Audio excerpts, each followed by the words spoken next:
What up, world? My name is Timothy DeJesus. Hi everyone, Aldric here. Hello folks, it's Kevin Kwok here. Hi, this is Jeremey Sea. I just wanted to say this about bottoms-up perspectives. It's about real lives, real journeys, and real perspectives. The whole idea behind bottoms-up perspective was from the word kampai, or in Asian culture, oftentimes we drink until the bottom of our cup is empty and we turn it over. So it's very much like just cheers, right? And building relationship. And that's what we're all about, is building authentic, solid relationships on a global level and being able to see things from a global perspective. And no, we're not Alcoholics Anonymous. We are here to be the voice of everyone. I love the idea that we're real people and we get to share our experiences with real people just like you. So we look forward to having you join us.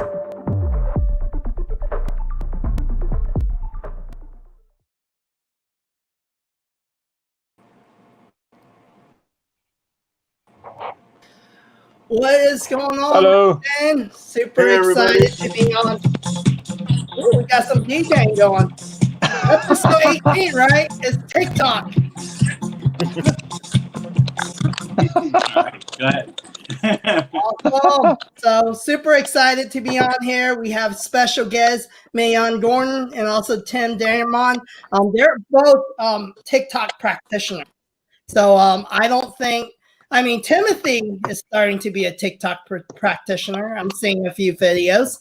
I have a few myself. I'm definitely not active, so I'm guilty. And then we have Aldric. I don't know if you're on TikTok. I don't think you're even on Facebook, are you?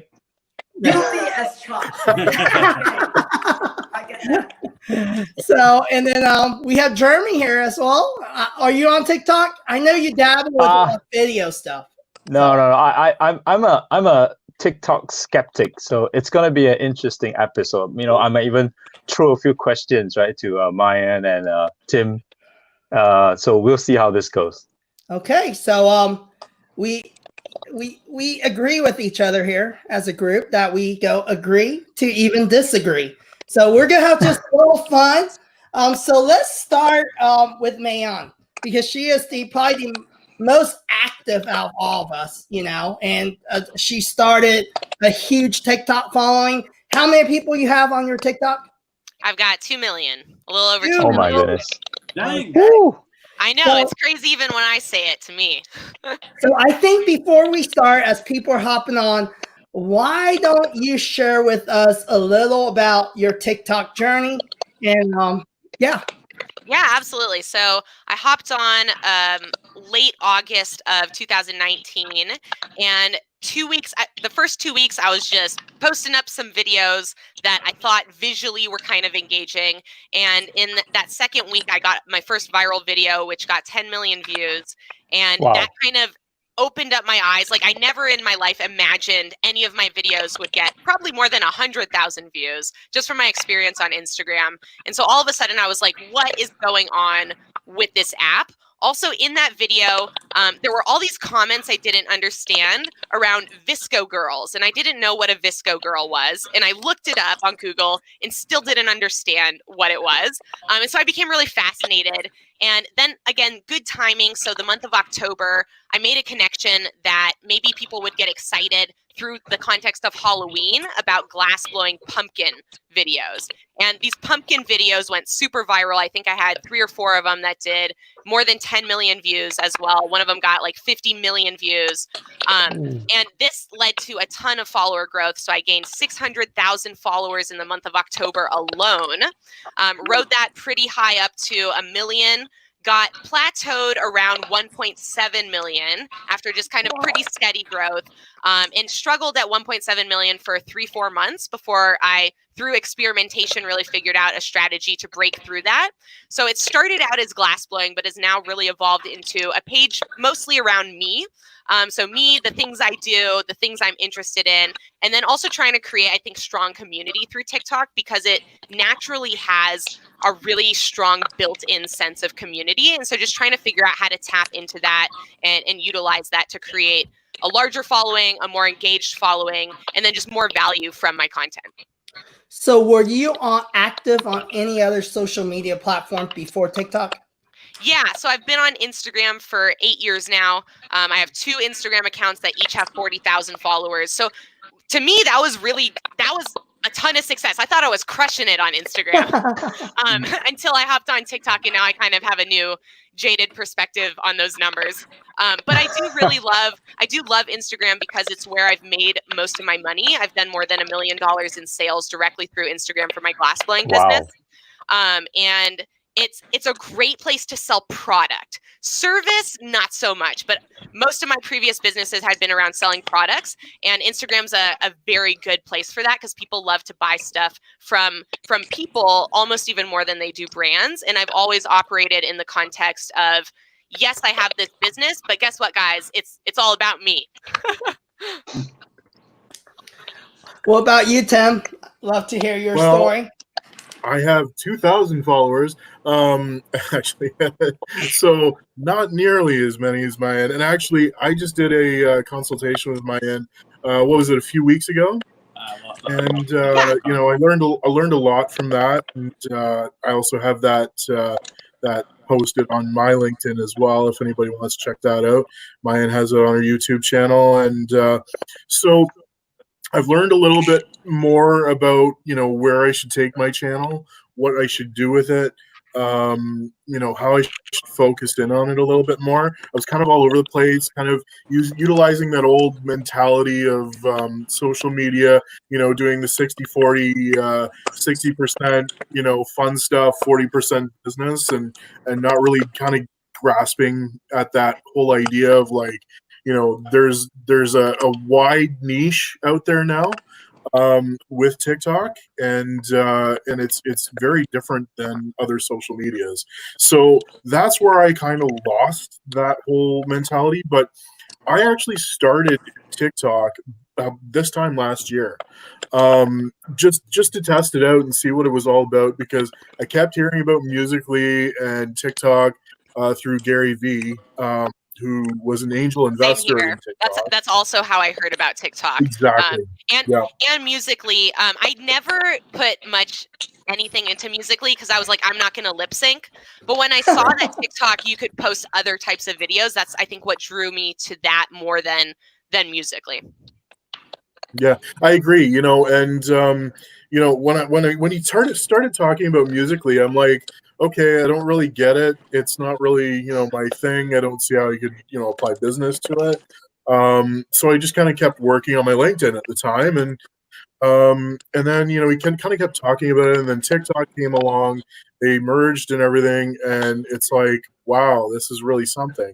So when I started, it wasn't like, you know, maybe it was blowing up a little bit more than I initially anticipated, but you know, I didn't see it at the time, so I took some time off, you know, and then I started back in it again last November, and then kind of started building it up. Then my following really does like the content that I bring out, but you know, and I've had like, you know, 100,000, 200,000 you know, views on certain TikToks that I've done, localized ones, fun ones, all that kind of stuff. I had one that's 10 seconds long. It plays the Back to the Future song, and it's the gas prices, you know, because the gas prices are so cheap. And so that one went viral because, like, you know, people can relate to that. So that's where I was learning from everything that I was posting. And again, thank you, Maayan, for our consultation. I certainly learned a lot from that. Yeah, absolutely. And one thing I'd love to add real quick is, like, TikTok has evolved so much since I think either, you know, Tim and I both hopped on there, that it is a kind of a constant process of you have to be testing stuff out and kind of evolving with it. Otherwise, you're going to get kind of not left behind, but you're going to get stuck in a place. That's right. Maayan, I know David had a question here, but, you know, we can talk about, like, hey, how do you actually monetize TikTok and how you're doing on it? He I asked, see that question. I've made I'd have to look to see an exact number, but more than $20,000 in a year, which for the very first year of being on the app, I think is pretty significant, especially when the app doesn't have a lot of selling capability. So there's a couple different ways to monetize. One is through paid music promotion. So this is an option available to absolutely any creator who either produces viral videos. So Tim, even though he's only got 2,000 followers, could still get paid and make money through music promotion because some of his videos have done hundreds of thousands of views.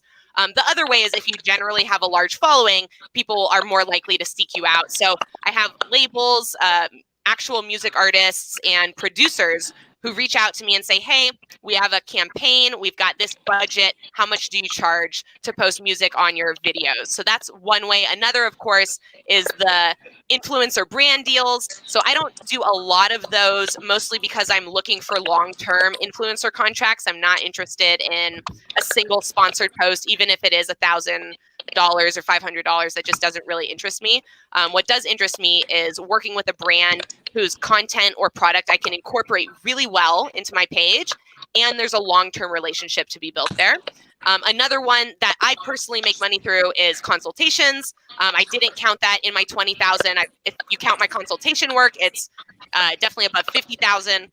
So, directly through TikTok, I would say that those are the two main ones. Yes, you can do product sales. For me, I've probably made $1,000 through product sales, but that's also because I'm not at all trying to sell product. That's literally from people through zero prompting who've messaged me and like, can I buy something? Or could you make me this? And me having most of those people, I honestly say no, because I'd rather be creating content. I'd rather be creating art pieces for myself that I just feel like making, rather than treating my glassblowing as a business. Right now, I have the luxury of seeing it more as a hobby that I monetize, versus before when I was really relying on those glassblowing sales to pay for my income. TikTok has absolutely allowed me the luxury to have more freedom in terms of where I monetize, so that I don't have to push sales, when in the long run, I'm going to get so much more value and make so many more sales on the back end once I have developed a loyal following. So one of the things that's coming for me that's going to be a big monetization avenue is merchandise, right? So that's another way people are already monetizing. I have a friend, her name's Sarah, and she got some shirts made she's got like a cool little slug. She made a little logo out of it, and she's already made, I think, $200-300 in a week or two off of those shirts. So merchandise is a really great way, that especially when you can attach it to a video. So I have the ability to attach certain links to my videos. This is not a feature available to everyone. But with that, if I have a video that does another 10 million or 50 million views, and it has a direct buy link attached to it, I can see a pretty significant payout from that. That's awesome. Hey, Tim, so I know you started your journey. Tell us a little, Timothy DeJesus. Tell us a little about your experience, what you've seen just posting on there. I mean, listen, I'm shamed by, Tim and Maayan. Like, I got 20 followers, so shit. Like, who am I to be even talking right now, right?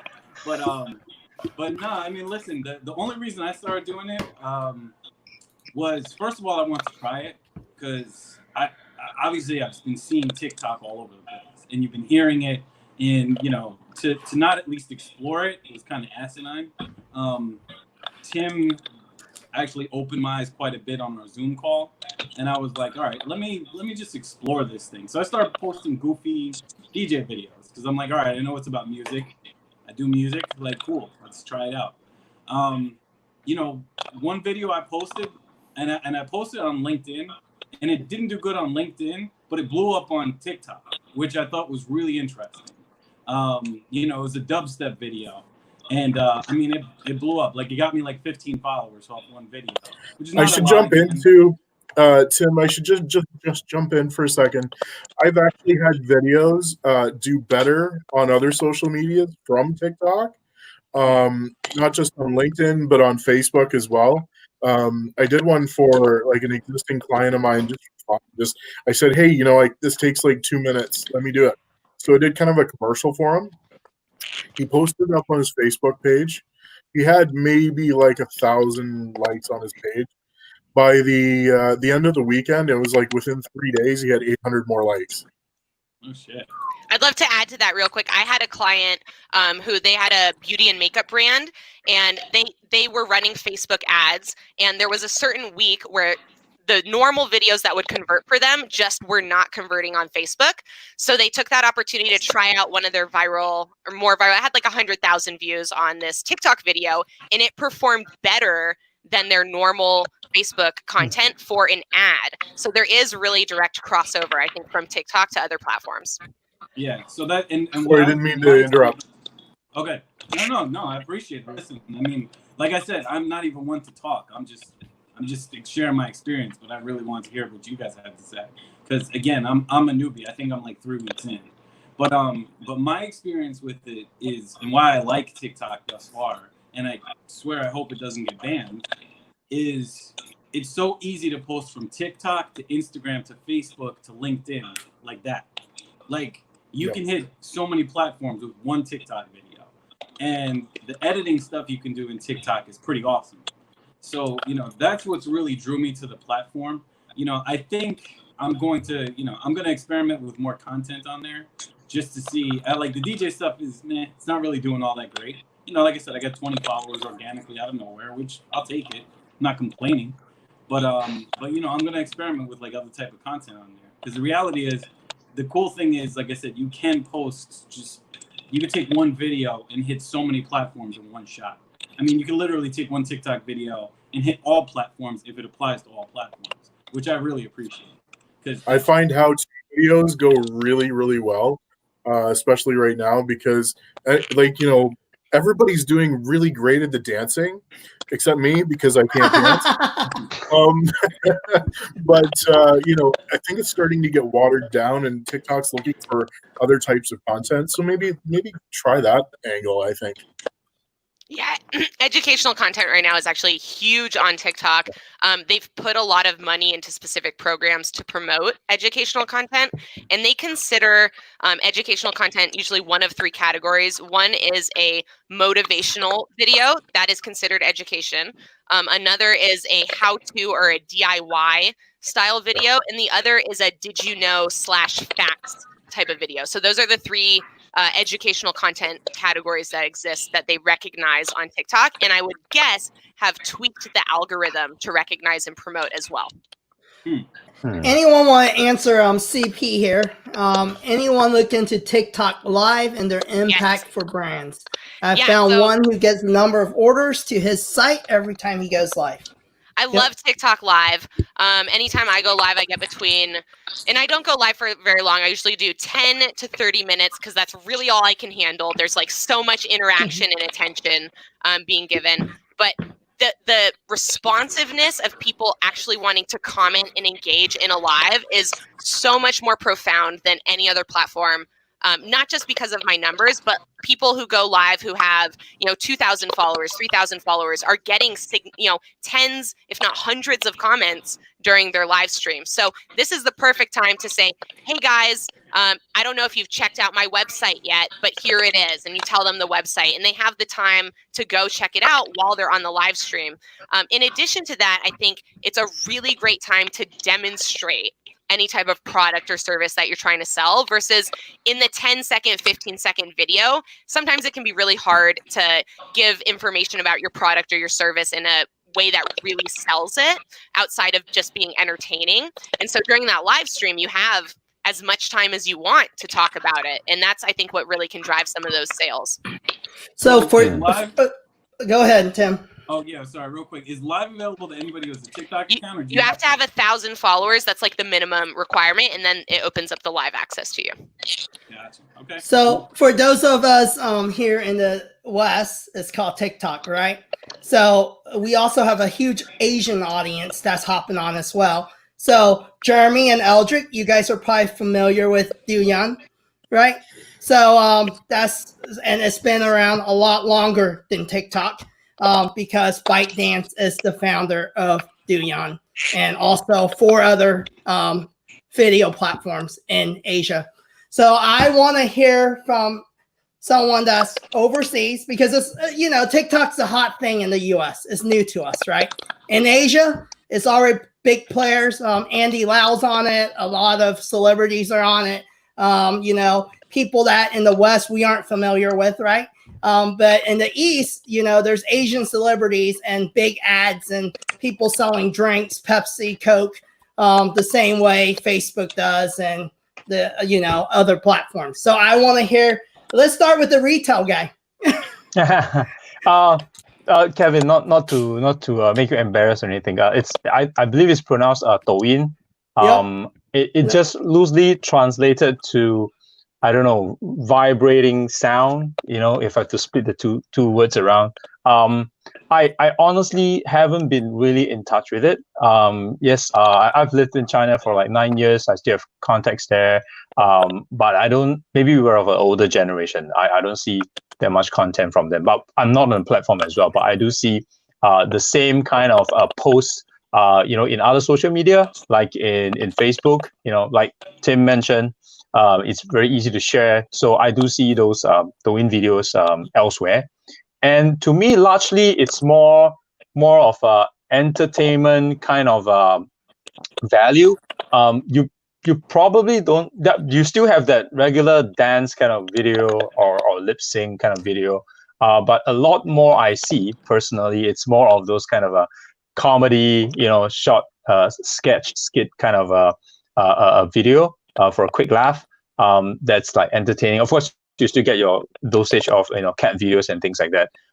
And I do believe that it's a platform that is very appealing, especially for the Chinese market.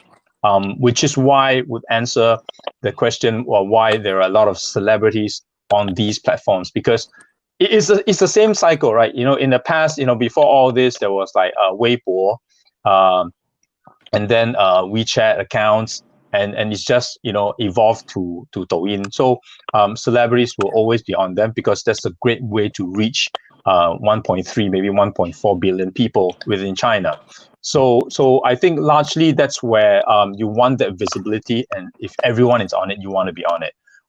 So that's the thing I see for this platform over in Asia, especially for China. Aldric? Aldric? I think there are multiple threats that's running concurrently now.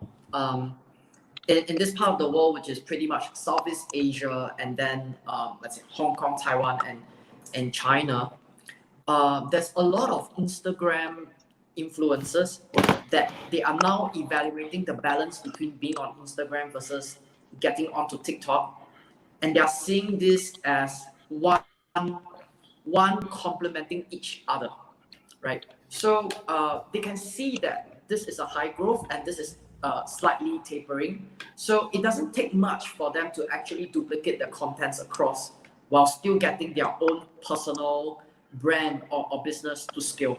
So that's what I'm seeing. I'm seeing this from the digital media agencies that I consult, because now the demand for actually having content that are readily distributable and duplicatable is very important. They're no longer talking about content scheduling. They're talking about one-time Control-C, multiple Control-V in different formats. One of the ways to think about it is if you produce a podcast, right? Now you're going to produce your primary podcast on Anchor, because Anchor will do the external distribution to the rest of the podcast platforms for you. So this is what people are thinking already. When we do that, then the business in itself, they can build in a huge scalable ecosystem. Produce once, and then I can push out into multiple platforms. I think that is the case now in terms of the economics and in terms of the business. I think for people who are starting to jump onto the social media bandwagon, it will not be a surprise to all of you here. I think they're starting off with TikTok, not Instagram, not Facebook. I don't have Facebook. I don't have Instagram, right? I have I do LinkedIn, Quora, Twitter, podcasts, and webinars, but if I have to choose today between, if it's an either or between Instagram and TikTok, I'm probably going to evaluate TikTok a lot more than Instagram. Simply because if I look at the business behind it, right, Instagram feels very saturated, and I think I'm gonna have a hard time penetrating. I think so. It's like anyone that's trying to get onto LinkedIn today is going to feel that it's against them compared to someone who got into LinkedIn probably, I think, December last year, January this year. So you can start to see that the attention economics is now coming into people who can produce content at scale. Yeah. And those people who have already had a decent sized following. So I think things like that, they typically repeat. For each social media platform, they repeat. Yep. So I would say that in Southeast Asia, the growth in TikTok is really, I keep hearing it. Countries that believes in self-expression, countries that has very deep history into music and dance, like the Philippines, they are big on TikTok. Very. And they will just do a duplication from Instagram to TikTok. I think these days they reverse the sequence. They go TikTok first and then they go Instagram.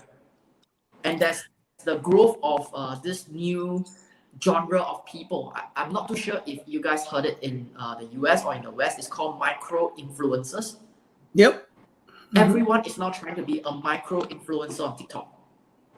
Everyone. I believe it. The younger ones. The Filipinos, and I think there's one more. I think there was the Filipinos and probably the Thais.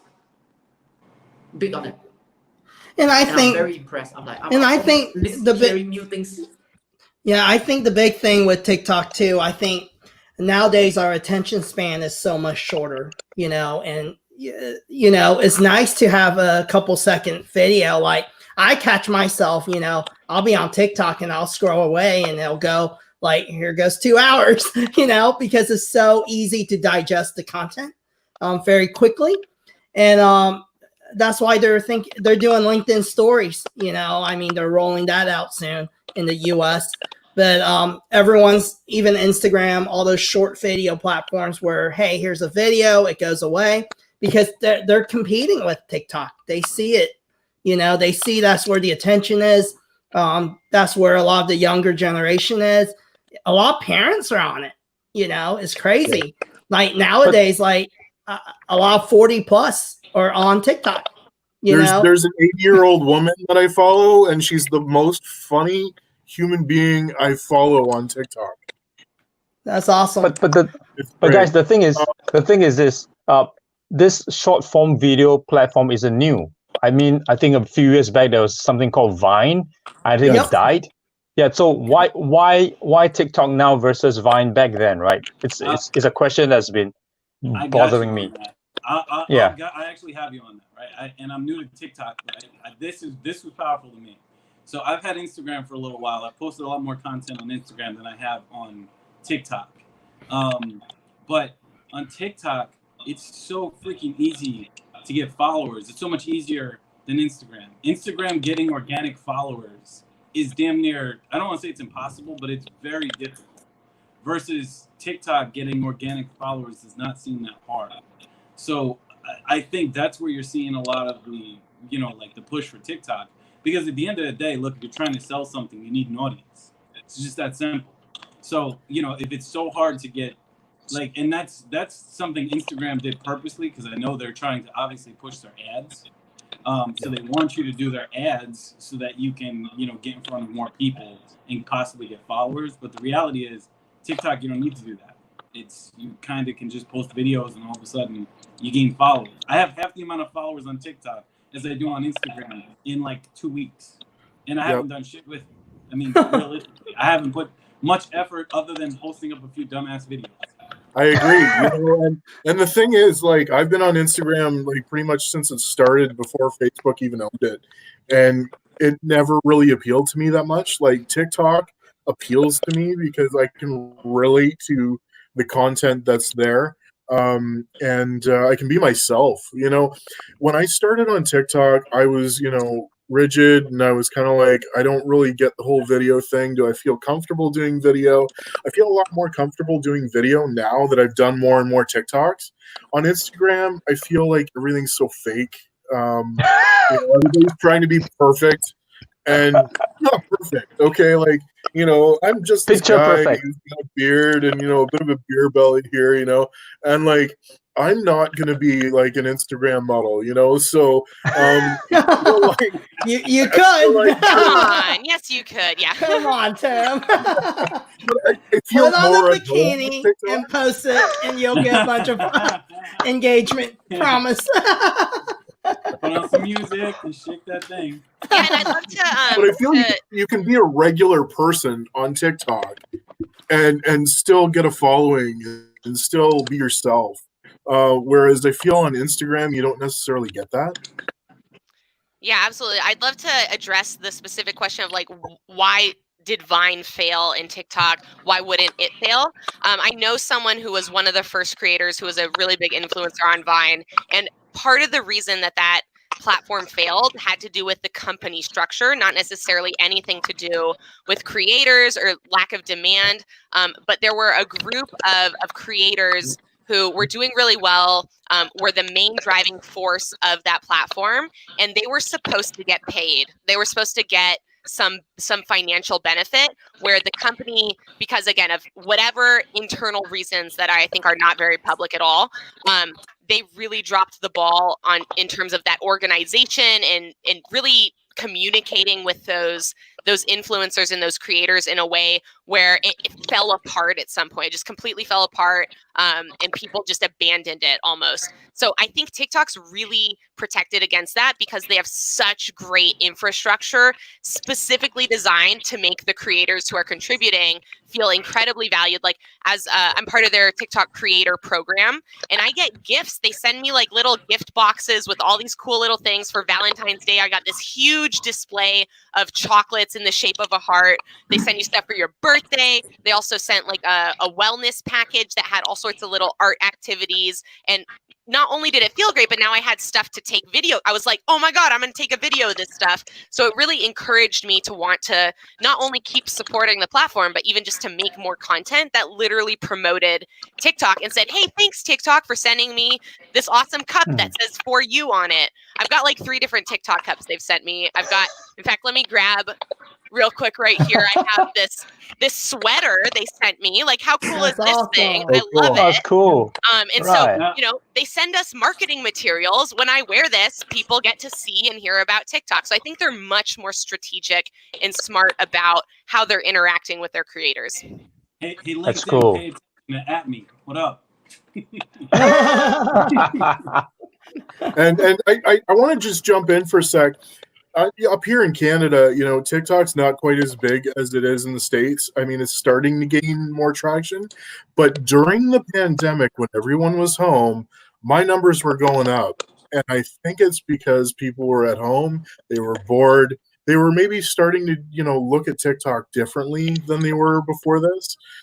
Families were getting into doing it. People who'd never been ever on TikTok were starting to do TikToks. So I think it started to bring up a little bit more momentum, especially during the last 3 months when people were stuck at home. Yeah. So I guess it goes to our next question, right? What's your take on security? And I would like to hijack the question too when Go ahead. it's done, because I think there's one question that I have in mind that would bring a lot of value to our viewers live or even on YouTube later. I think all 6 of us here, we are consultants or entrepreneurs or solopreneurs in our own right. And we all can recognize that social media today, to say that it doesn't work or to say that it doesn't generate leads or conversion, we are off pitch, right? Correct. So the thing is, if we are starting out as solopreneurs or consultants today, during the crisis year, in fact, crisis years, I think it might lead to 2022, right? Right. How should we approach our social media strategy in terms of the platforms that are readily available to us. A good Right? question. I think it's not just one. Of course, when we build them, we build our following one platform at a time, right? But if we look at an ecosystem, which of those should we be thinking about today that's relevant? And of course, based on today's theme, it's how TikTok actually supports us in that social media ecosystem that we're talking about. So hijacking this question, because this is really something that I have at the back of my head. Yeah, it's a great question. Myself, good question. I'm on multiple platforms. I think for all of us, we are on multiple platforms. So probably let's hear from Maayan and let's hear from Team D, right? On just some little advice for entrepreneurs or solopreneurs or even fresh graduates of today. Yeah, How I'd should we love start? to start out with that. I would say that one of the ways that has led to a lot of success for me, and again, if I was starting out from scratch, I would look at it in this way: is not only Zero. is Start yeah from from zero zero. today. I would look at the platforms and analyze not only one is my audience that I'm trying to reach on that platform, but two, am I going to develop a skill through using the platform? So that's one of the reasons I absolutely love TikTok. It helps me develop the skill of creating video. And creating video is, I think no one can argue that that is going to be the driving traffic conversion factor for probably the next decade at least, where pictures are not having as much of an impact, text is not having as much of an impact, but a short video can impact people in such a profound way that it completely changes your business, even within a single video. And so instead of looking at a platform just as a place to post the content, looking at it, is it going to help me develop the skill to a point where then I win? Hands down, I'm going to win at business because I know how to produce videos that connect with people, connect with the audience that I'm trying to reach. So that's one of the things that I really look at is, do I develop any skill from this platform, or is it simply a place where I'm sharing the content? Well, and I'm going to jump in quick. I think, when you're talking about which platforms are you going to be using, and how are you going to utilize them? Well, I mean, you have Instagram Reels coming out, which has already been rolled out to India because India banned TikTok this past week. And then you also have Google's YouTube Shorts, which will be coming out shortly.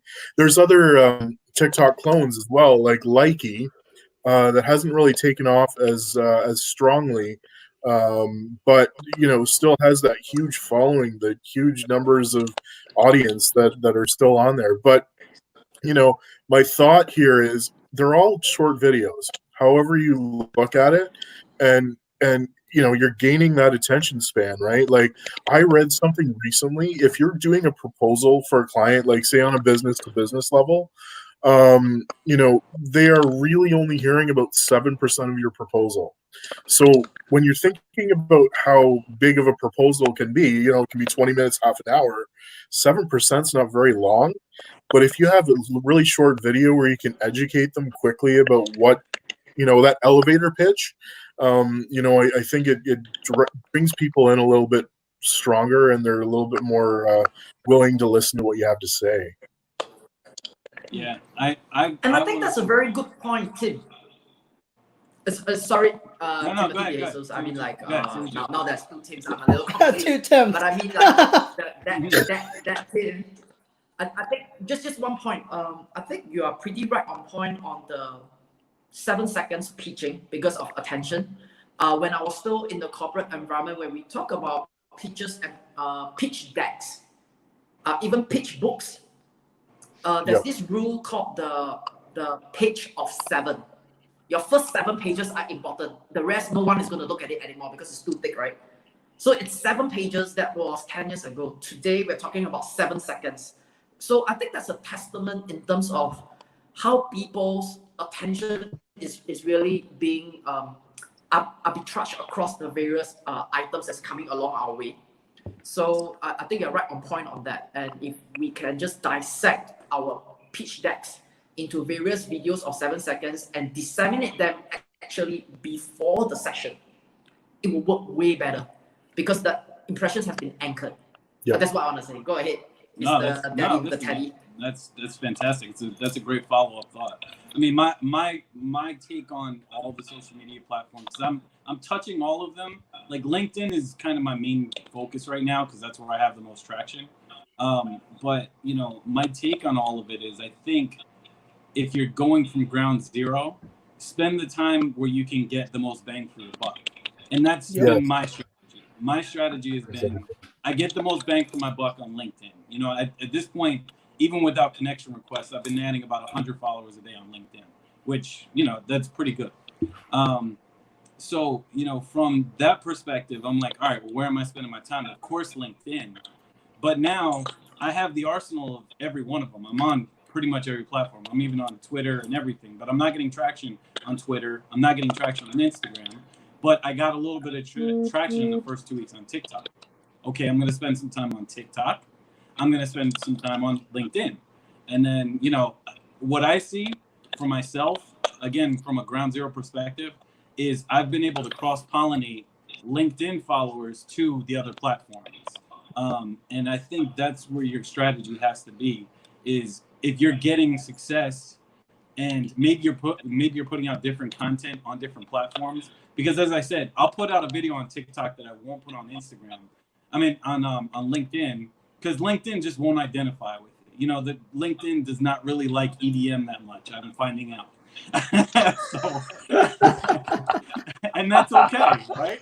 So, you know, I tested the waters and I was like, all right, that bombed. That's cool. Now I know. But I can post as much EDM as I want because there's a ton of 20-somethings who are into EDM on TikTok.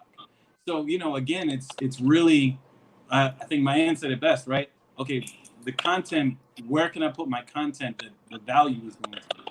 And then kind of going from there and building your following on, like, my strategy at this point is I think I'm going to focus on TikTok and LinkedIn and try to siphon as many followers as I can to other platforms off what I've gotten off those two platforms.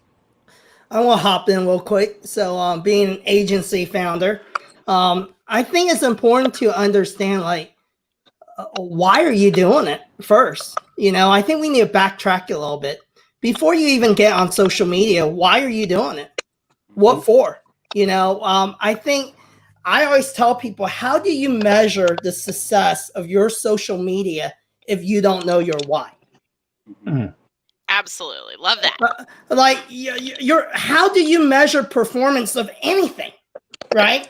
If you're in company culture, are you measuring happiness or productivity?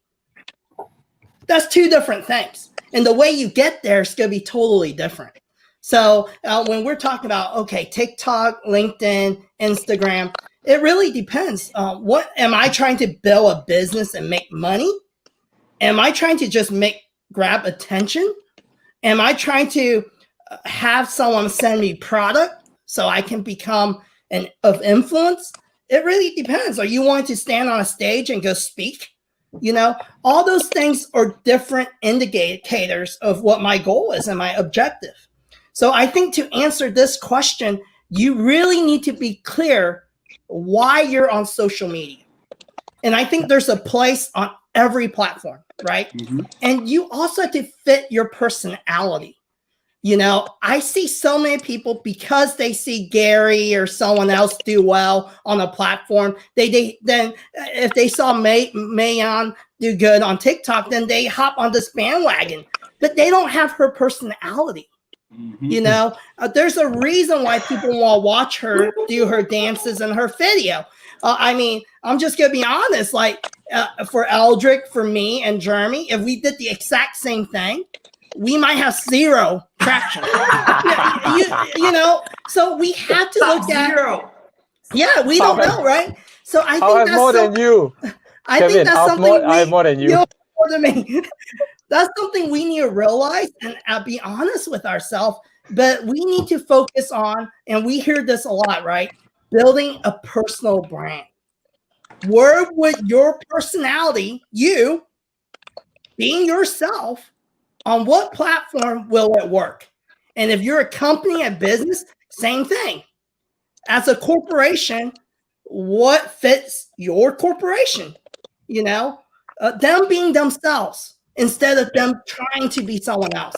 And I talk with a lot of even Fortune 500 companies. I go, why do you want to do this? Oh, my competitors are doing it. But it doesn't fit you. You guys are not funny at all. You guys are boring, dress shirt tie people, you know. And as an agency, we can't create that for you. You know, you have to somewhat be like that in your culture. So those are things that we have to accept and realize, you know, and that's a personal brand all the way to an organization. And I think the importance is we got to build brand, because I know all 6 of us on the show, we can take our personality to any platform, even when it's gone tomorrow, and know we can survive because we understand the value of relationships. Because at the end of the day, everything we're talking about is about connecting with humans. So, Yeah, I'd love to. Go ahead. Yep. Just Go ahead. real quick, I want to jump in on that. So, and the last thing you said is so crucial, right? So I was having a conversation with Jacqueline Young last night. Shout out to Jacqueline. Hello. But, but no, we were talking about Tesla, right? And the reality is, right, what sells Tesla? Elon Musk sells Tesla. Elon Musk sells Tesla. Tesla does not sell itself. Elon Musk sells Tesla, period. And that is why Tesla is so successful and the stock price is at $1,500 a share. Because people 25 now, so isn't it? fascinated with this man. And that's what's so important. Like, if you're looking for your why, and if you're looking for, like, okay, I have this wonderful company, well, then you need to be the face of your company if you believe in it that much. Because that's the reality. Like, that man has completely blown the top off everything. And people keep betting against Tesla stock. And it just keeps going higher and higher.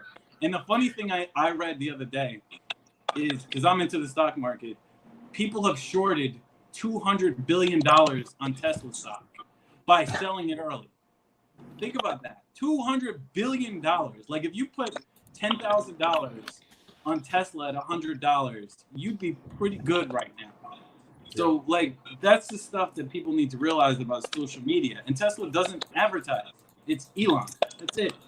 It's crazy. Yeah, and I'd love to kind of add to that so I think a lot of businesses are struggling through the transition that is happening right now around brand, where there used to be way fewer options and they could solely market off their product or service because they were the only ones who offered that product or service. Now there's just so many options that people don't feel the need to buy from you specifically just because you offer a product or service. Now, a lot of people are thinking, oh, I don't want to be the face of my company. What if that's not me? I'm just not comfortable with it. And I think there is an alternative, which is to give your brand its own identity. So people are more and more starting to think of brands the same way they think of people.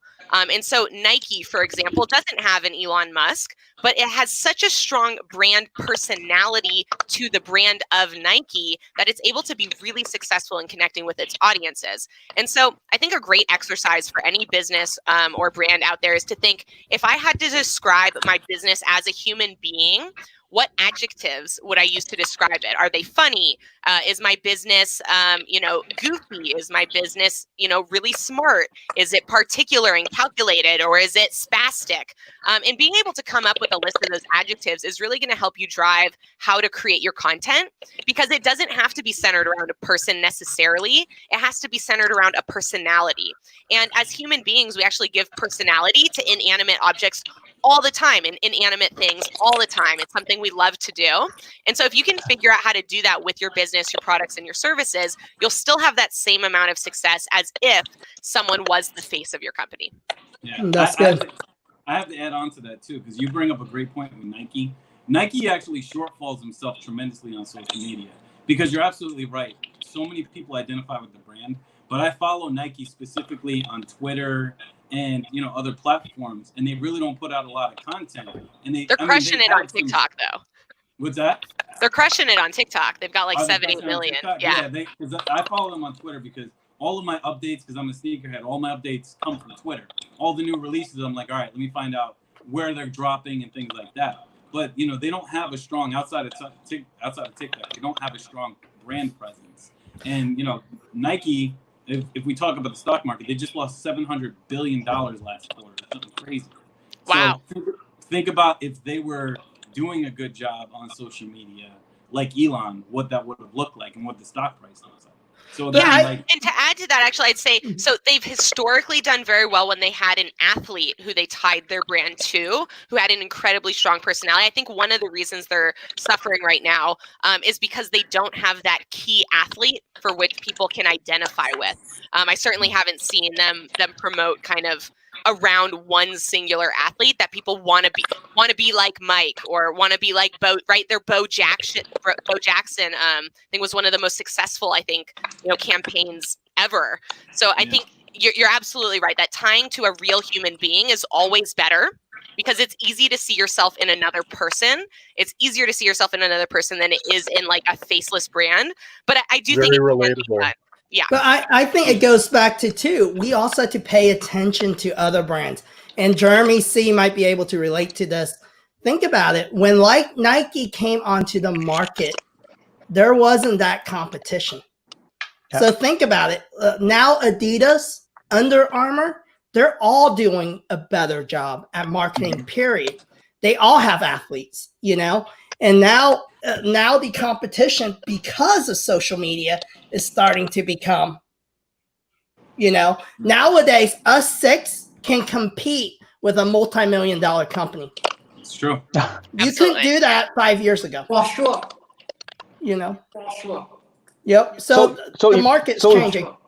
So if we're going along the analogy of sports brands, right? Maybe this could this could be fitting. You think of Nike as Facebook, you think of Adidas maybe as Instagram, and you think of Under Armour maybe as TikTok, perhaps, kind of, right? So back to that original question, right? Aldric, you asked if you were somebody new, where will you go? I really concur with Kevin because when we did this podcast, this live chat long ago, we talked about why we're on LinkedIn. I think I elaborated a little bit. For me, it's quite obvious. In a B2B corporate business company that involves retail, it's kind of a no-brainer. It's LinkedIn for me, for sure, right? But what about the other platforms?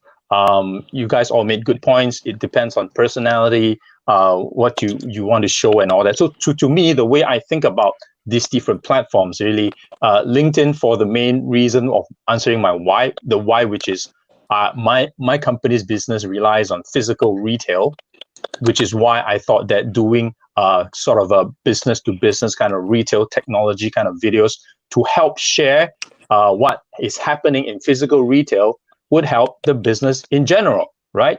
So that's kind of a no-brainer for me, and that's what I focus on. In fact, I learned a lot just being in LinkedIn, learned from a lot of experts. I look into trends, a lot of free reports to try and see what's happening elsewhere, and maybe that could relate what's the implication for Asia Pacific, for retail. So I really gained a lot on LinkedIn. As for the rest of the other platforms, I mean, before I was on LinkedIn, I was on Facebook, and that really is just for me, the old person keeping in touch with the old friends, right? That's what we use Facebook for. But increasingly, not the only one. yeah. So increasingly, I try to sort of duplicate the videos that I share on LinkedIn into Facebook. So maybe there will be people who are hanging out in Facebook and they see, and it's still relatable, right?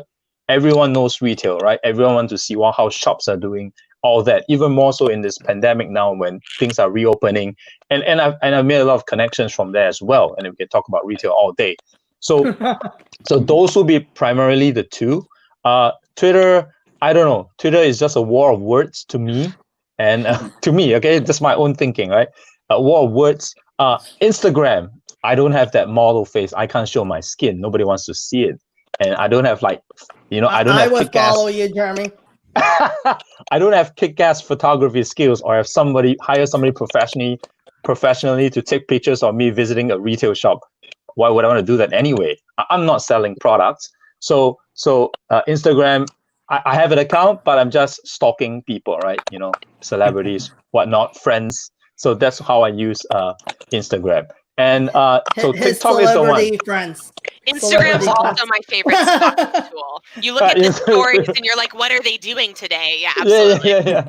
Exactly. You'll see a lot of pretty people, right? So TikTok is the one that remains a big question, right? Because it could work out for me as a way of showing a fun side of me, and maybe for that to channel back into, I don't know, maybe LinkedIn, I don't know. But I always think, for me, in my mind, that TikTok has an age factor. You know, you probably need to be really young, or if you want to appeal to the audience, a young group of people, maybe it's more forgiving there, right? So that's why I made all these jokes about, maybe someday I'll do some dead dancing video on it, and maybe I'll get a lot of followers overnight. I don't know, which was one of the questions I wanted to ask you, man. Actually, you know, there's a big movement right now on TikTok around dad jokes. So if you have dad jokes, post them on, like, literally just you in front of the screen saying some dad jokes. That could go viral. Absolutely. That's a good one. So I think Jeremy's got some dad jokes. Oh yeah, that I got dad jokes, I got bad jokes, and I got bad dad jokes. What's so the difference? The whole spectrum. Look, that right there went viral. That little clip, we can clip that. Yeah, that dad jokes, I got bad jokes. It's like a rap almost. You can have Tim pair some music. It's funny that you said that about. It's funny that you said that about Instagram, because. Go ahead. Oh, I can't hear you, Tim. You want to say about Instagram? Oh, okay. Sorry. Yeah. So it's funny that you mentioned that about Instagram, because just last night I had a band follow me, and I think it was a while ago, and they have like, you know, they follow like 135 people, but then they have like 50,000 followers. I'm like, who is this band, and why did they look at my Instagram story of my TikTok? Because I post a lot of my TikToks on Instagram stories. Well, it turns out it's this side project that Chester Bennington had before he passed away, called Gray Days, and they just released an entire album here in 2020, just recently. And I reached out to them, I'm like, hey, thanks for the follow. And I'm like, I have no idea why they followed me. Maybe like my TikTok videos they share. They share other people's TikTok videos that I think are funny or whatever. And, you know, and I was just like, this is really great, you know, and they didn't say anything, just gave me a heart emoji. But, you know, but it's one of those things where, like, I'm not on Instagram that much, but still you're getting engagement from people that you wouldn't normally have been able to do 20 years ago, you know, so. Yeah, so really it's the why, and when you know the why, then it really becomes the how, and you know the platforms are the how. I think the most important thing about the different platforms really is you do not know who's watching, right? To your point, right? But you do not know who's watching. What you post would resonate with people, and if you just try something different, and if it resonates, you know, more people are gonna know you and maybe interested in you and know what you do, and maybe that channels back into your ultimate why. You know, that's why, you know, if I think about how I'm gonna do like the first video and get like 600,000 followers overnight, right, Maayan, which is something I wanted to ask, what was that first video, but we can take that offline. You know, if that channels back into LinkedIn and say, oh, this guy does really bad dad jokes, oh, what does he do? And then that generates an interest to my LinkedIn profile. Hey, maybe, you know, it's a means to an end. It might not be that bad a thing to try, right? So really, it's having to know your why, and then the platforms really is you do not know who's watching, and maybe somebody might watch and change your whole life differently on a different platform that you never imagined. One person to change your whole life. Absolutely. Exactly, right. So maybe after today, you know, because of this live with Maayan, somebody will approach me to do dad jokes to sell the dad products. Who knows? You got a lot of interest in the comments right now, so it's going up. So to me, that's how I see it, right? That's how I see it. Yeah. Jeremy, you should break out Bear Me more often, man. I was like, I should get the hashtag going. No, I think what we should do like, you know, I know with TikToks we do like a hashtag challenge thing, and then we should still do a dance challenge thing, because I'm gonna cream you all guys. Definitely. That I'm very confident of. Yeah. Jeremy's throwing down. I think Aldric has some hidden talent. Oh no, probably not that one. Not that one. No. This is my question. He's like, I got hidden That's talent. been, It's not that one. This, let me just do a quick wrap up on my own question. I think I'll try to inject one perspective and one wrap up, and then Kevin can continue. Okay. I think we have an overriding focus on the things that we do and the purpose that we should have. I think that's very good. But at the same time, let's be a little considerate to people who are trying to start out today, that it's not possible to know everything. In fact, the reason we know our purpose and our why is because we keep trying, isn't it? We try, we fail, we try, we fail, we try, we fail. So I would say that the why is important, but at the same time, have the courage to start. Just try it out. Yep. I think that's a lot more important, right? You can push out one piece of content, distribute it across the various social media platforms, and then find out which one works for you. I think that's cool too, because there's no cost associated to that. So that's one thing. It's just my perspective. I'd love to add to that. I could just wrap up on my. Yeah, go ahead. Oh, I was just gonna say, okay. you can So my wrap up. This is Aldric, go first. Aldric, go first. Okay. Go, Aldric. The other one is that I think when we are now in a way that we are trying to give back to people who are trying to start their own little business or initiative, is that do not overlook social media as a part of an opportunity, because everyone is in there. It's just that they are disseminated across the various platforms. We don't have to be content producers or distributors in every single one, but you can use some of those platforms as your market intelligence. Go in and listen to the kind of topics that are hot. So like Facebook, Instagram, and Twitter, I think you can go there and listen. Use all the influencers and all the contents to your advantage. You will not get traction if you post. But if you listen, that's free market intelligence, right? So that's one way. You have access. You don't need to produce. You take that intelligence with you, you power it on the knowledge that you have, and then you push out contents on the platforms that work for you. I think then you will have a very robust social media portfolio that supports your business. If you're trying to be a content producer for all the platforms, I think before you even have $1 of revenue, you're gonna perish because of all the efforts that you have to commit. I think that's not the way to go. But anyway, that's just how I think. And Maayan, I'm very sorry. Please go ahead. No. I do that when I walk with people too. You know, that little dance where you're like in front of each other and you're like, oh, I'll go around you. I'm scared of so it's bound to happen. I was just gonna say, even when you think you're certain of something, through action you might find out that you're not. So my kind of experience with that was, for my entire life until I was in college, I was 1,000% certain I wanted to be a veterinarian. And then I went through some experiences where I went, actually, I don't want to be a veterinarian, because the path to get there doesn't make me happy, even if the end result in my head was everything I ever wanted it to be. And so through experience and through taking action on these platforms, you're really going to learn more about yourself, that even if you think you know yourself in your business 1,000%, you're going to discover new things that maybe help you reflect and make different decisions about what you truly want, what your goals are, and how your why develops. So almost no one has a why that stays exactly the same their entire life. I think our why really evolves as we experience different things, feel different emotions, and see different results. And so it's really important to take action to be able to start that process, instead of being stuck in a singular place where you're like really holding on to your why and not sure what to do with it. Yep.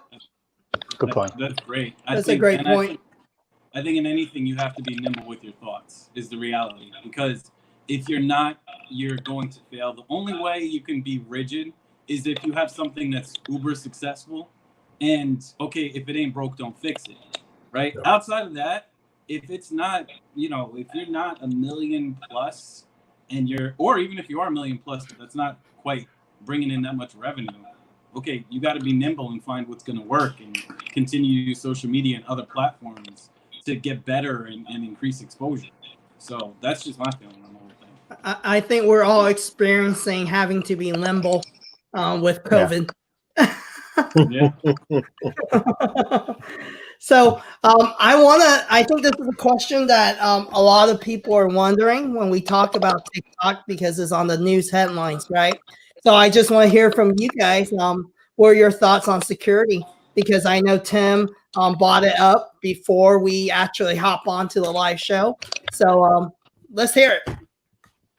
Well, I mean, for me, like, I'm trying to see all angles of this because that's just who I am.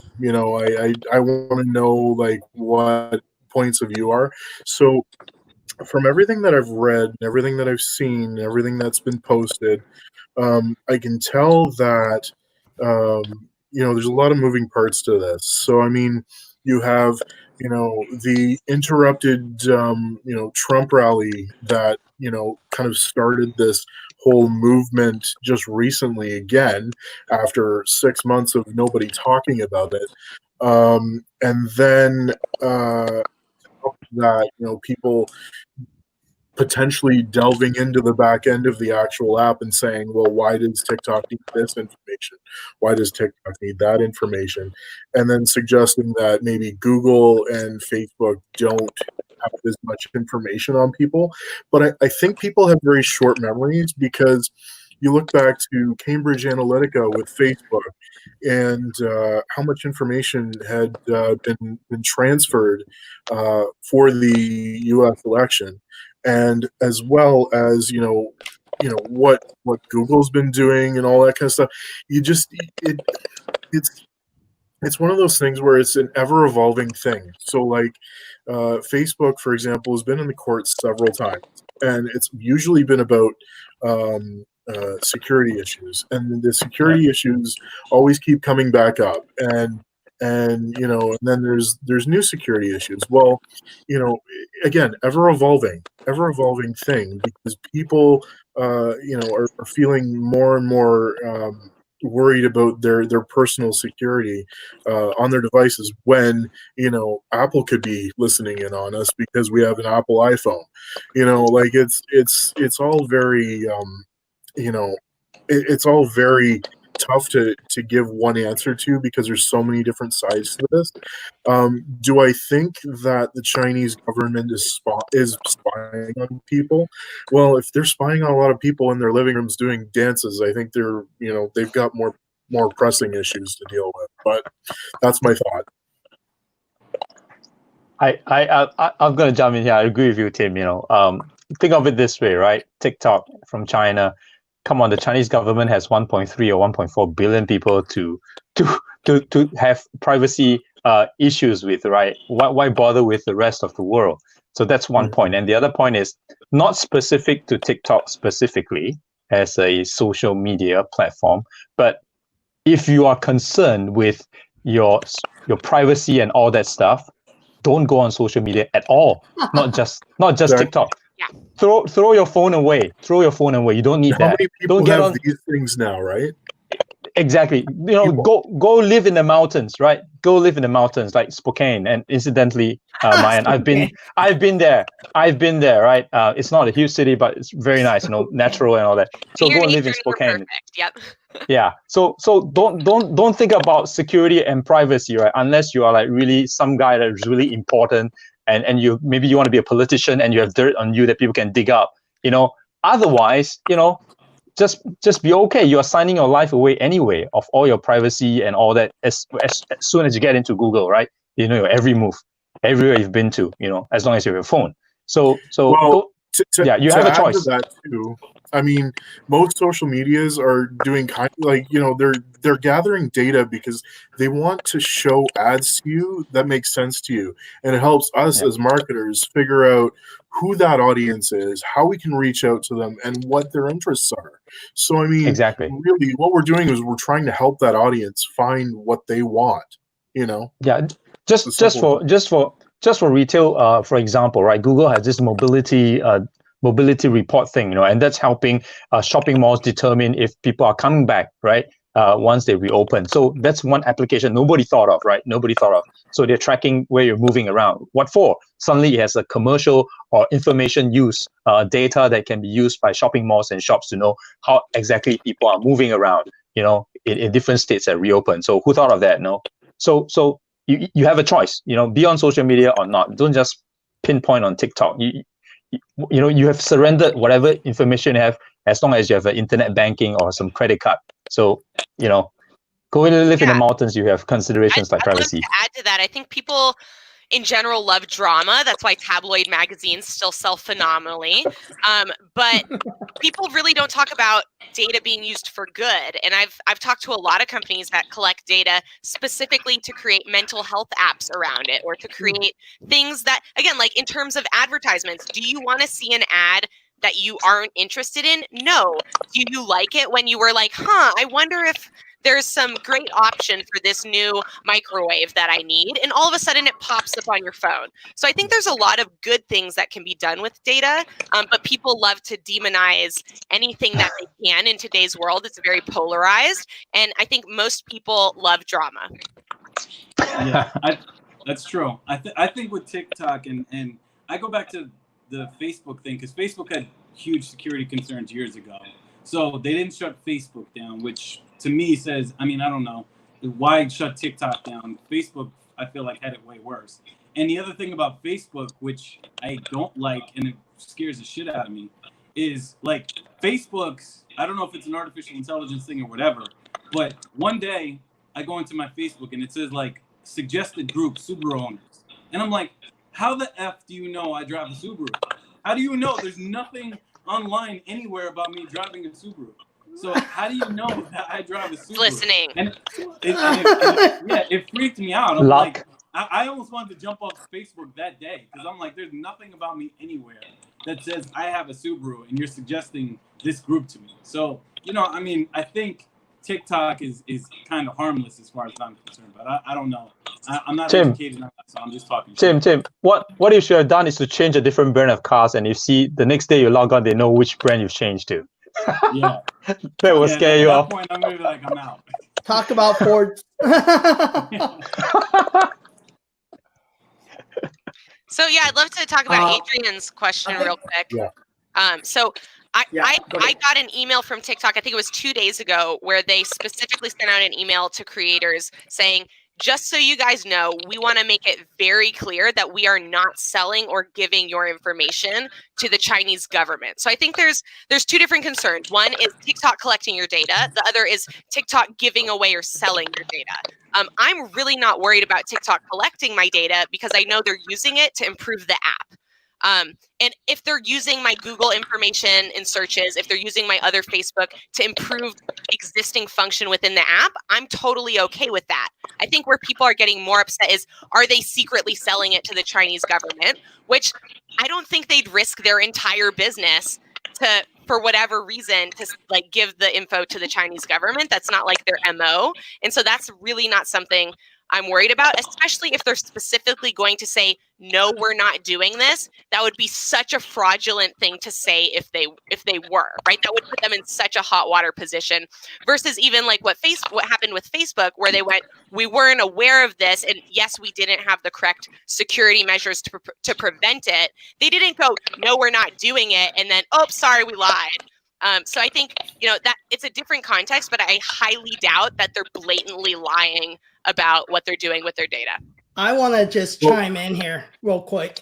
So just being a Hong Konger, also someone that follows, technically I'm Chinese, right? So I've been following Chinese news, not just US news about China. I actually listen to Chinese news. I'm actually fluent in Cantonese. And there is one difference, okay, that we're not talking about here. It's understanding also the Chinese government and understanding the difference between Facebook and TikTok is two different talks here. Facebook is a US owned company. Yep. US, there are laws around, what we're able to say, what we're able to do. I mean, when you're a Chinese company, China doesn't need their permission to go look at the data. Yeah. That's the biggest difference. That is correct. Look at Hong Kong. They don't supposed to take our country for another, years, but now all the freedom's gone within like that. It changed Can I chime in overnight. just for a sec? Yeah. I wanted to talk about the fact that the president of TikTok is actually based in the U.S. The servers are all now based pretty much in the U.S., other than I think maybe Singapore as well, is where they started with their server, because they didn't necessarily want the Chinese government or the idea of the Chinese government being able to easily access it.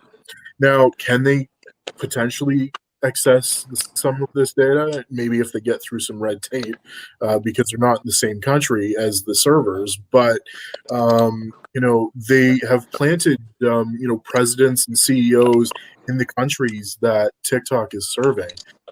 Just 2 months ago, they announced there was a Canadian president of the company, just so that I think the company's a little bit more relatable. There's thousands and thousands of employees with this company now, which are trying to help build that security up a little bit more, make people feel a little bit more secure about what's going on with it, and then also bring a little bit more comfort to these types of situations that come up.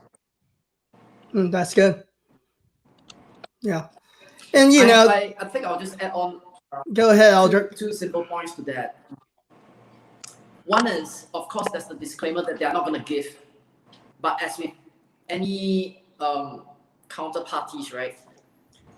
If I say I'm not going to give, that's one perspective. The other one is, it doesn't stop the other party to try and take.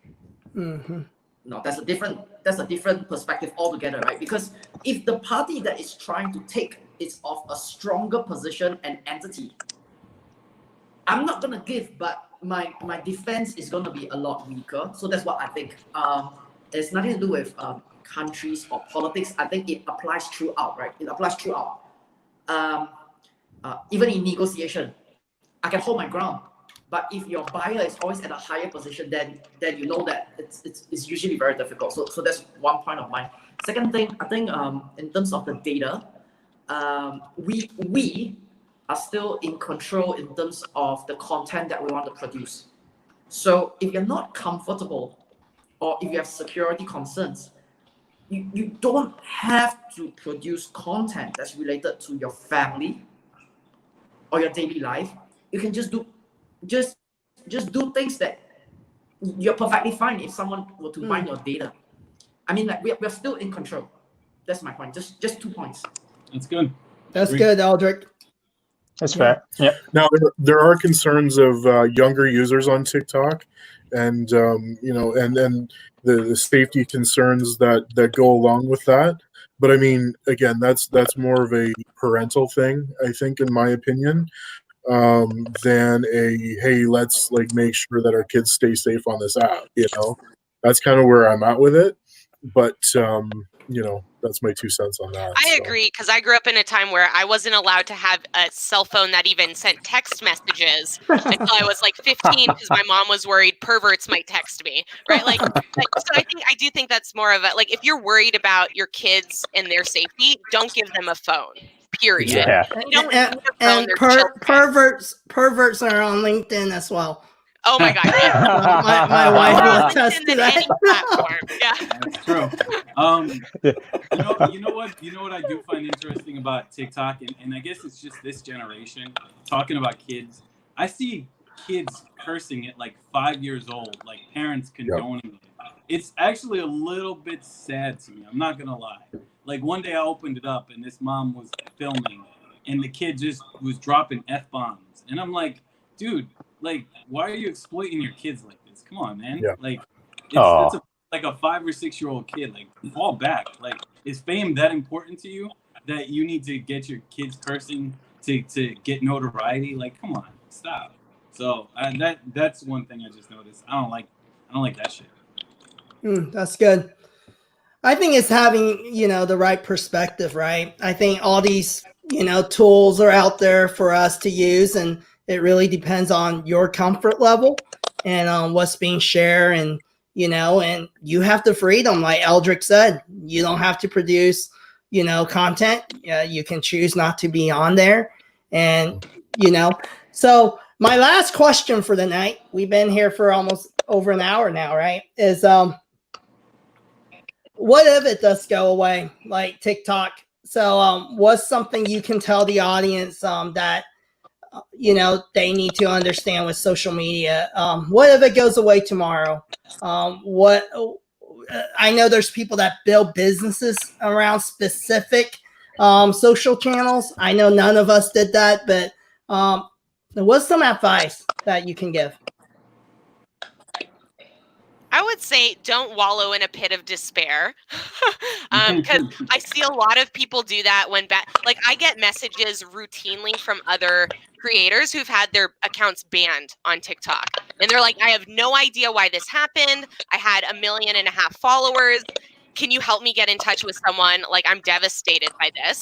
And really, I would say make it part of your story. Like, something bad can happen. Honestly, it can be a benefit for you because it makes your story much more interesting. So I think, it's cool to be successful on a platform. What's even more interesting, though, is when you lose that fame and what are you going to do next with it? So anything that's bad, you can really make a part of your story and I think turn it into something good.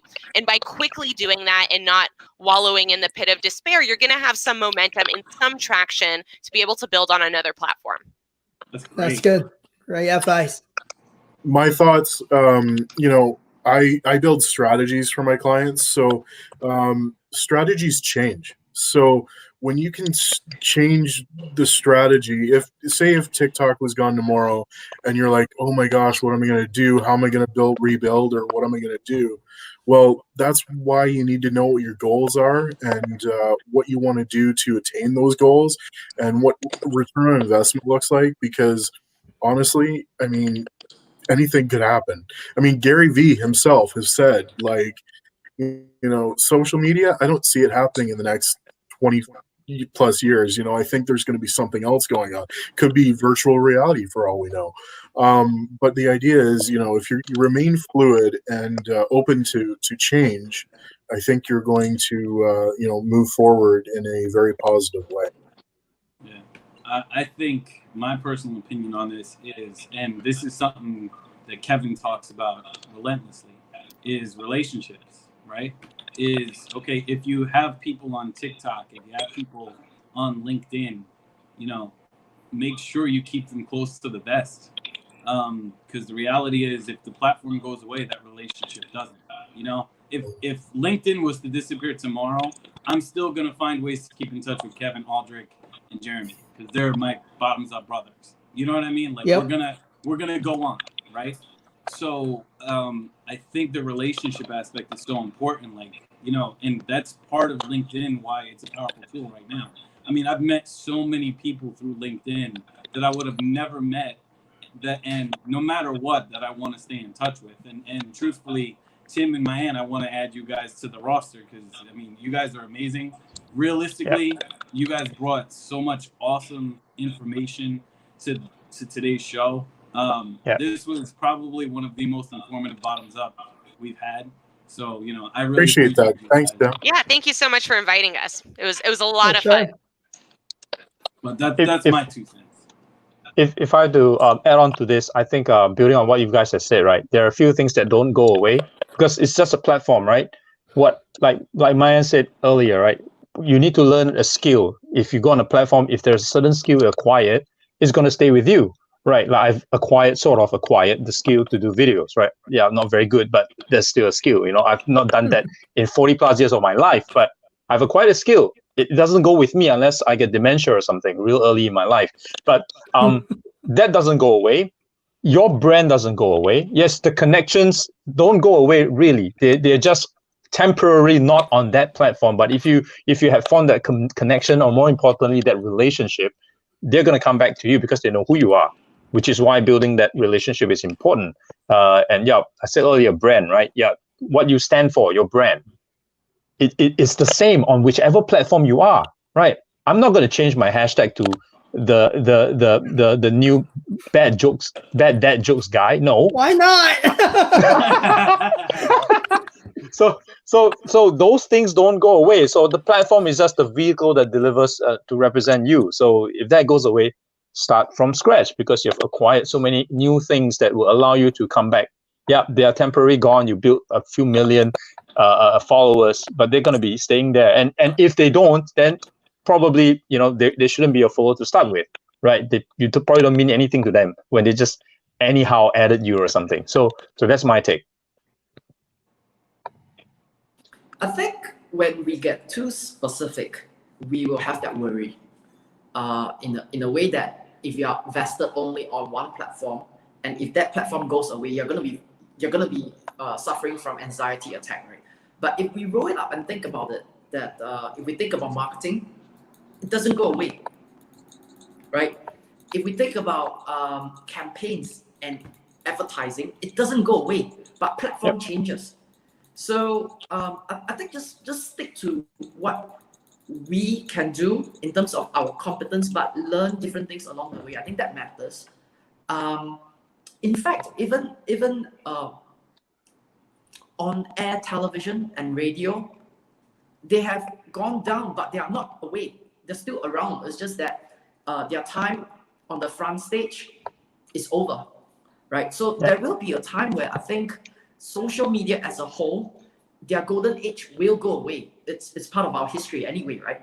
Yep. It's just that it will not die off. It will not like disappear totally. It will just be something that is secondary. It will no longer be a mainstream thing. So I think just embrace how things are moving. That will be the most important thing. That's for me. Yeah, I think that's a great example. You bringing up TV. Think about it like a TV show that does very well in its first year and gets canceled, right? Lots of TV shows get canceled and are completely gone. But that actor or actress still has built up a huge brand through it that then transfers to literally anything else that they attempt to do. That's really good. Great point. I think too, so my take is you got to create value. You got to understand how to bring value no matter where you are, right? You can bring value behind a lemonade stand. You can bring value behind TV. You can bring value on TikTok. It's understanding, like Tim said, I say this all the time, right? Is understand, how do you connect with people on a deeper level, right? Than just, if you're connecting with people just very surface level on TikTok and LinkedIn, I would say you need to worry a little about your audience, because you've never built engagement. If they aren't engaging with you, following you, talking to you, you've never met them on even a Zoom call or whatever, then they'll probably not go everywhere you go, right? Even if you look at celebrities, since we were talking about TV shows, we connect with them. There's certain celebrities I've never met, but I felt like I know them. I connect with them. And it translates to me wanting to watch the next series or the next movie. That they're in, yeah. So I think it's all about, there are certain types of people that's able to connect with other people.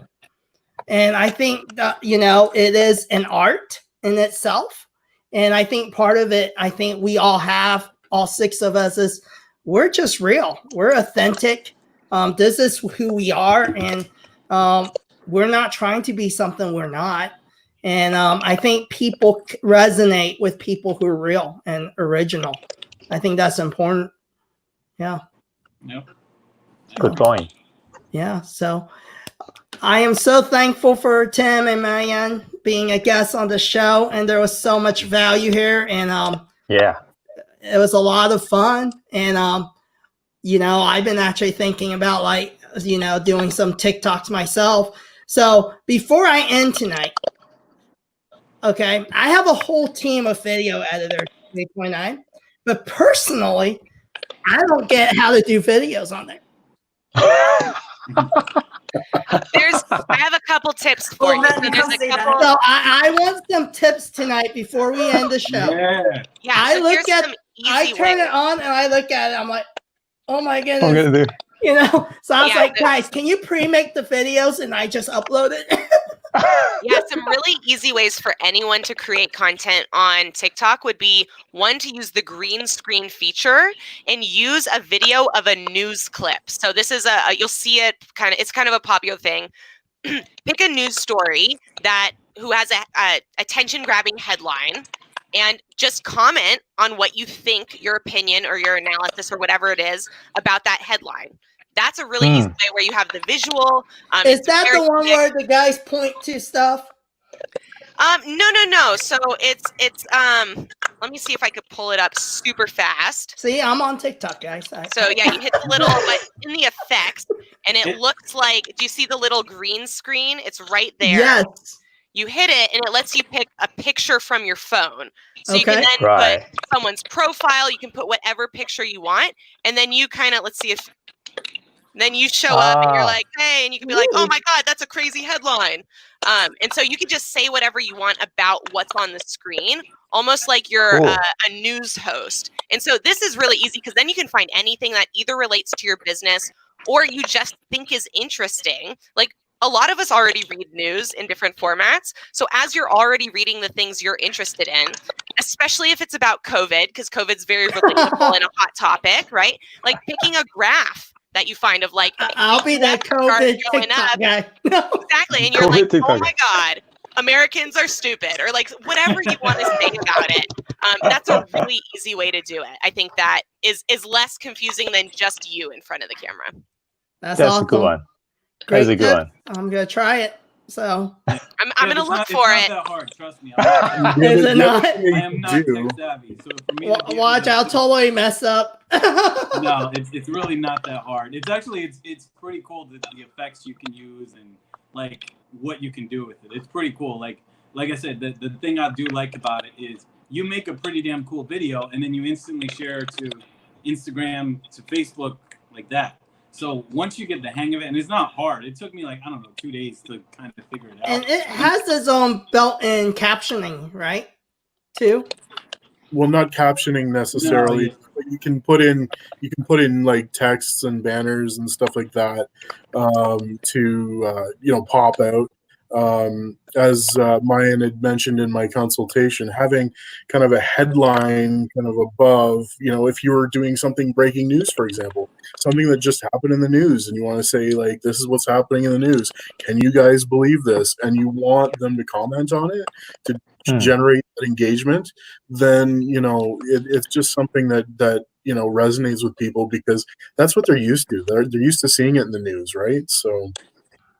And I was gonna say on that tip, like Kev, shoot, I lost my train of thought. All right, never mind. Go ahead. Here, so even if you don't want to say anything, you can use music. There's this one guy who does this routinely where he'll post a clip that's kind of shocking and he just plays the song. It goes, hell no to the no, no, no. And he just walks on, looks at it, and walks off screen. That's awesome. It. And yeah, I think his caption is like, this is too much for me today, or can you guys believe this is happening in the world? And there's no talking. It's just him looking at the headline, shaking his head, and walking off the screen. So you can be really minimalistic with it. Oh, That's awesome. This is what I want to say, Kev. The difference with TikTok is everybody's watching with sound anyway, so I don't think captions are nearly as important because it's not like LinkedIn, where LinkedIn you might be scrolling and you might view a video, but you're like, you don't want the sound on for whatever reason. Because you're at With work. this, everybody has sound on, so there's not really any reason to caption. That was the point. Right. Good That's point. good. So great Good point. points. Hey, I'm gonna go test it out maybe. So yeah. Yeah, it's definitely giving me different perspectives, so I'm going to try some different things. I'm going to experiment a lot more now, so I really appreciate you guys. No, thank you. Thanks for all the tips. Thanks for the audience. And then next week, we're gonna talk about the content game. I know Aldric's gonna really enjoy this one. So anyway, we'll see you guys on episode 19 next week, and we gonna talk about content. So Have a great night. Have a great day. And we'll see you next week. Later. Thanks again Thank for having you. us. Bye, guys. Bye, Thank guys. you. Thank you. Thanks for coming. Bye.